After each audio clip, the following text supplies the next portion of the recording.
जी अस्सलाम वालेकुम। आज के वीडियो के साथ शेख बिलाल तुफैल एडवोकेट हाजिर है। नाज़रीन, आज हम जो सेक्शन करने जा रहे हैं ताज़ीरत मकसन का जो सेक्शन है उसकी जो पनिशमेंट है 188 में है, but the most important thing is CRPC का जो सेक्शन है 144। आज उस पर हम बात करेंगे। अक्सर आपने सुना होगा दफ़ा 144 नाफज होगी, डबल सवारी पर पाबंदी लगी, दफ़ा 144 नाफज होगी, 2 4 5 लोग इकट्ठे नहीं बैठ सकते, दफ़ा 144 लगी। सैलाबी सूरत हाल है, दफ़ा 144 लग गई। मुहर्रम आ गए, दफ़ा 144 लग गई। जश्न ईद मिलाद नबी सल्लल्लाहु अलैहि वसल्लम आ गई, 144 लग गई। फलां हो गया, टमकां हो गया, 144 लग गई। अब ये जो 144 का लगना है, ये जो ज़ाब्ता फौजदारी है उसका सेक्शन CRPC का है 144, लेकिन इसकी पनिशमेंट जो है 188 में। जब पर्चा होता है तो 188 में होता है। अब आज जो हम बात करने जा रहे हैं वो ये करने जा रहे हैं कि जो ज़ाब्ता फौजदारी का ये लॉ है, ये इसका पस मंज़र क्या है, इसकी हिस्ट्री क्या है, ये कैसे कानून जो है नाफिज़ुल अमल हुआ और अंग्रेज़ों ने ये कानून क्यों नाफिज किया। आज इसकी मैं पूरी डिटेल जो है वो आपके लिए लेके आया हूँ और इस पर तफसीली गुफ्तगू करेंगे। इसको मैं पढ़ना स्टार्ट करता हूँ जी। जो मैंने इस पर जो सर्च आउट किया और जो मुझे मिला वो आपके साथ भी शेयर करते हैं। दफ़ा 144 जो है जी, पाकिस्तान के ज़ाब्ता फौजदारी का एक अहम कानून है जो हुकूमत को मुख्तलिफ हालात में अवामी सलामती और अमन अमान के तहफ़्फ़ुज़ के लिए मखसूस पाबंदियाँ आयद करने का इख्तियार देता है।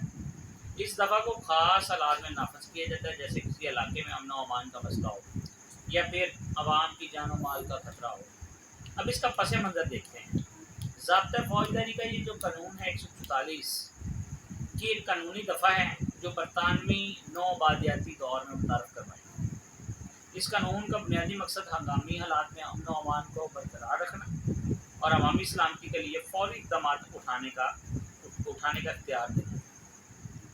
बरतानवी हुकूमत ने यह दफ़ा 1861 में नाफिज की ताकि हिंदुस्तान में बढ़ती हुई आज़ादी की तहरीकों को रोक सके और अवामी इज्तिमात पर पाबंदी आयद करके अवामी बगावत या एहतजाज को कंट्रोल में रखा जा सके। आपको पता है कि उस वक्त बहुत ज़्यादा एहतजाज होते थे, लोग जो है वो तहरीक लेके निकलते थे। अंग्रेज़ हुकूमत के दौर में ये दफ़ा अक्सर इन इलाकों में नाफिज की जाती थी जहाँ हुकूमत को खदशा होता कि अवाम की जानब से मज़ाहमत या एहतजाज होने वाला है, क्योंकि आज़ादी की तहरीकों और सियासी जलसों के जरिए बरतानवी हुकूमत के खिलाफ अवामी शऊर पैदा हो रहा था। लिहाजा दफ़ा 144 को इस्तेमाल करके बड़े अवामी इज्तिमात को रोका जाना और किसी भी किस्म की मज़ाहमत को दबाया जाता था। आज भी ये कानून पाकिस्तान, इंडिया और दीगर ममालिक में इस्तेमाल होता है, बिलखसूस इस वक्त जब हुकूमत को लगता है कि हालात काबू से बाहर हो। दफ़ा 144 है क्या जी? अब दफ़ा 144 क्या है ये देखते हैं। दफ़ा 144 के तहत ज़िली या सूबाई हुकूमत को ये इख्तियार हासिल होता है कि वो मखसूस इलाकों में अवामी इज्तिमा, जलसे जुलूस या किसी भी किस्म की सरगर्मियों पर पाबंदी आयद कर सके जो अमन अमान को खतरे में डाल सकती हैं। इसके ज़रिए हुकूमत को हालात के मुताबिक कार्रवाई करने और अवामी सलामती के लिए फौरी इक़दाम उठाने का हक़ मिलता है।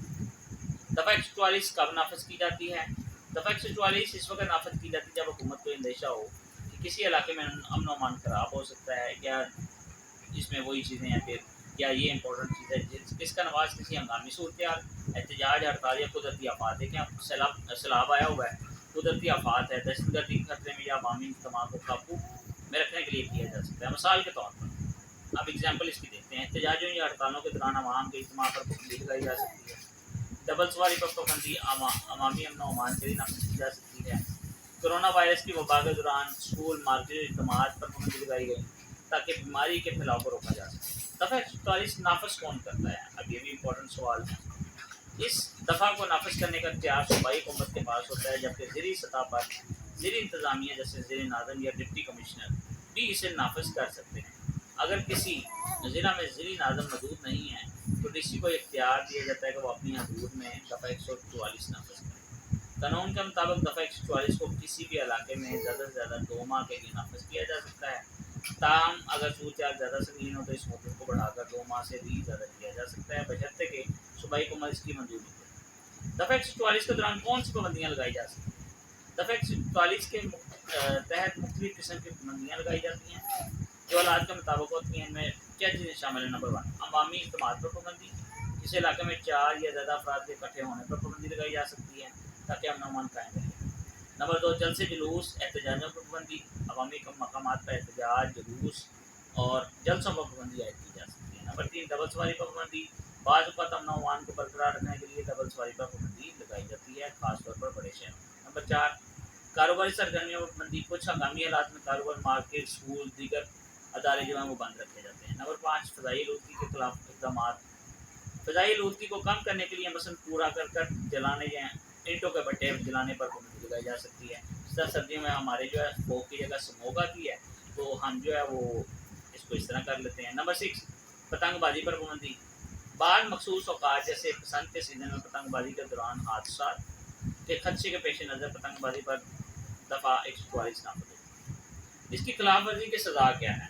अगर कोई शख्स दफ़ा 144 की खिलाफ वर्जी करता है, पाबंदियों की खिलाफ वर्जी करता है, उसके खिलाफ जैसे कि अगर कोई शख्स 144 के तहत लगाई गई पाबंदियों की खिलाफवर्जी करता है तो उसके खिलाफ कायदे पाकिस्तान की दफ़ा 188 के तहत कार्रवाई की जाती है और इसकी सज़ा जो है 1 माह से लेकर 6 माह तक ये जुर्माना या दोनों भी दिए जा सकते हैं। दफ़ा 144 की अहमियत क्या है? दफ़ा 144 का मकसद हंगामी हालात में हुकूमत को फौरी और मौसर इक़दाम उठाने का इख्तियार देता है ताकि अवामी सलामती और अमन अमान को यकीनी बनाया जा सके। अगरचे ये कानून आज़ादी की तहरीकों को दबाने के लिए बनाया गया था, मगर आज के दौर में इसे मुख्तलिफ नौइयत के हालात में अमन अमान की बहाली और अवामी जान माल के तहफ़्फ़ुज़ के लिए इस्तेमाल किया जाता है। इसका गलत इस्तेमाल क्या है? अगरचे दफ़ा 144 अवामी सलामती के लिए ज़रूरी कानून है, लेकिन बाद बार इसका नाजायज़ इस्तेमाल भी होता है, जैसे कि हुकूमतों की जानिब से इसे पुरअमन एहतजाजों को रोकने या सियासी मकासद के लिए इस्तेमाल किया जाता है, जो कि अवामी हकूक़ के खिलाफ होता है। इसलिए ज़रूरी है कि दफ़ा 144 का नफाज़ सिर्फ एमरजेंसी हालात में किया जाए और इसका मकसद अवाम की जान माल का तहफ़्फ़ुज़ और नाज़रीन के हकूक़ का। ये टोटल जो समेत सब्सटेंस था 144 का, आज मैंने आपको बैकग्राउंड, इसकी अहमियत, ये कानून कौन नाफिज करता है, कैसे नाफिज किया जाता है, इसकी सज़ा क्या है, किस कानून के तहत है, कितनी है और क्यों ये स्टार्ट हुआ और किन किन मौक़ों और हालात पर ये जो है वो नाफिज किया जाता है और जो है कौन सी हुकूमत नाफिज करती है। ये मैंने आपको total detail each and everything बता दी। आई होप सो कि आप इसको कभी भी नहीं भूलेंगे। अगर कभी भूल भी जाएँ तो आप मेरी इस वीडियो को जो है वो रिकॉल कर सकते हैं, मेमोराइज़ कर सकते हैं, यूट्यूब पे भी अवेलेबल है।